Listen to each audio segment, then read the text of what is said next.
Good morning, 7th class. Today we are going to read our 7th lesson, Weather, Climate Changes and Adaptations.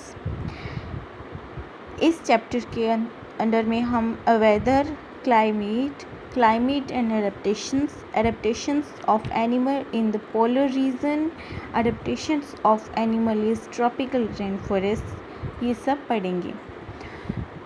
किसी भी place का one time का जो भी situation होता है, जैसे वो हॉट है, ह्यूमिड है, कोल्ड है, विंडी है या ड्राई है या फिर क्लाउडी है, इस सब को हम वेदर कहते हैं. वेदर 2 से 3 आवर के अंदर बदलता रहता है. कभी कभी बहुत गर्मी होती है या तभी रेन स्टार्ट हो जाती है या फिर क्लाउडी है अभी मौसम, तो वेदर चेंज होता रहता है. एक दिन के अंदर वेदर 3 से 4 बार चेंज हो सकता है या उससे ज़्यादा बार भी. तो किसी भी टाइम पर किसी भी एरिया का जो सिचुएशन है उसको हम वेदर कहते हैं. और वेदर हमें बार बार जैसे टीवी या फिर रेडियो या फिर हमारे मोबाइल फ़ोन्स और इंटरनेट के थ्रू बताया जाता है. और एक मंथ के अंदर काफ़ी बार वेदर चेंज होता है और एक वीक के अंदर भी बहुत बार वेदर चेंज हो सकता है.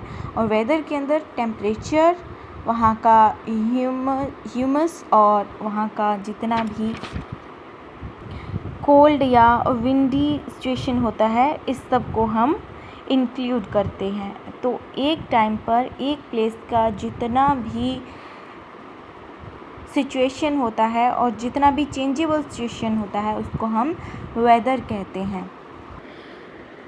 वेदर के अंदर कुछ टिप्स दिए जाते हैं, जैसे सन को डायरेक्टली ना देखो, prefer to stay indoor during a bad weather. एक ख़राब वेदर हो तो हमें इंडोर्स ही रहना चाहिए, घर से बाहर नहीं निकलना चाहिए.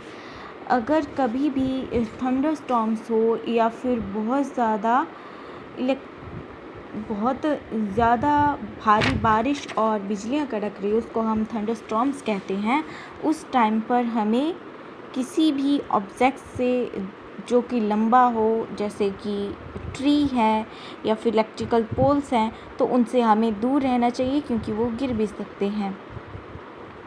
अगर साइक्लोन्स आते हैं तो हमें बिल्डिंग के लोएस्ट फ्लोर पर रहना चाहिए, क्योंकि तब अर्थक्वेक्स आने की भी प्रॉब्लम हो सकती है. इसलिए हमें वेदर के लिए टीवी या फिर फ़ोन पर बहुत सारे टिप्स दिए जाते हैं कि अभी मौसम कैसा हो रहा है तो आपको कैसे रहना चाहिए.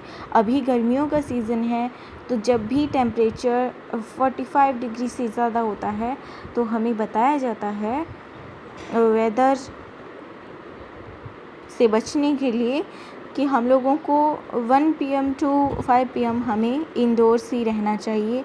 बहुत ज़्यादा काम ना हो तो घर से बाहर धूप में नहीं निकलना चाहिए, क्योंकि सन की रेज जो है वो हमारे स्किन को, हमारे हेल्थ को बहुत ज़्यादा हार्म कर सकती हैं. इसलिए किसी भी टाइम पर किसी भी एरिया का जो एक टोटल कंडीशन होता है, वन टाइम कंडीशन होता है, उसको हम वेदर कहते हैं. और वेदर चेंजेबल होता है, ये किसी भी टाइम पर चेंज हो सकता है. तो हम वेदर को डिफ़ाइन करने के लिए एक लाइन अगर बोलना चाहिए तो वो है कि किसी भी डे का कंडीशंस जो है एटमॉस्फेयर की और किसी पर्टिकुलर प्लेस की, उसे हम कोई टाइम पीरियड देते हैं तो उसे हम वेदर कहते हैं. जैसे किसी भी टाइम पीरियड पर किसी भी प्लेस की एटमॉस्फेयर की जो पर्टिकुलर कंडीशन है उसे हम वेदर कहते हैं. देन उसके बाद में आता है क्लाइमेट. किसी भी एरिया का वेदर अगर काफ़ी टाइम तक सेम रहता है और हाँ बस कुछ डिफरेंसेस होते हैं तो उसको हम क्लाइमेट कहते हैं. किसी भी एरिया की एवरेज वेदर कंडीशंस को हम क्लाइमेट कहते हैं। क्लाइमेट लंबे टाइम तक रहता है, इसका टाइम पीरियड ज़्यादा होता है। जैसे गर्मियों का मौसम काफ़ी लंबा चलता है, उसके अंदर वेदर चेंज होते रहते हैं, लेकिन उसकी टोटल वेदर कंडीशन